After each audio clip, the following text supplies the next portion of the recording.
जय श्री झूलेलाल। तव्हां हिकिड़ी सुहिणी फिल्म जो नालो ॿुधियो हूंदो। हा, मां भी सिंधी आहियां। हीअ फिल्म 2025-26 में रिलीज थी हुई। मां डॉक्टर मुक्ता चंदानी पंहिंजे पति भगवान चंदानी असां हिन फिल्म जा प्रोड्यूसर आहियूं।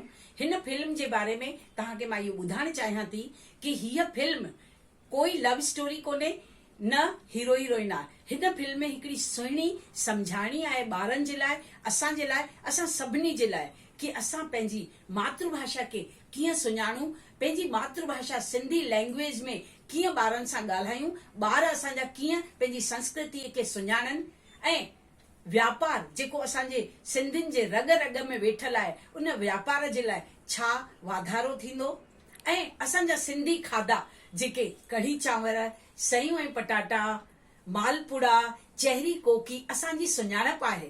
त हिन फिल्म में सभु ॾेखारियो वियो आहे।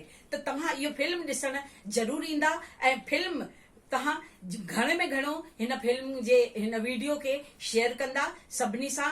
तव्हांजे शहर में असां बहुत जल्दी ईंदासीं, तव्हां सां गॾु रूबरू थींदासीं ऐं हिन नंबरनि ते तव्हां ज़रूर असांखे कॉल करे पंहिंजे शो जी बुकिंग कराए सघो था।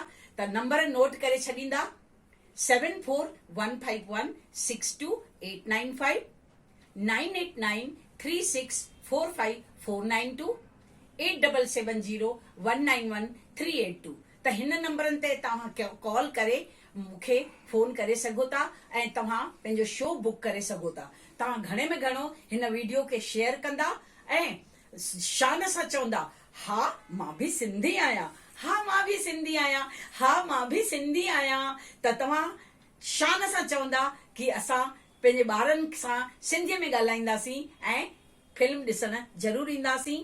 जय श्री झूलेलाल। पंहिंजा व्यूज़ ज़रूर ॾींदा। जय श्री झूलेलाल।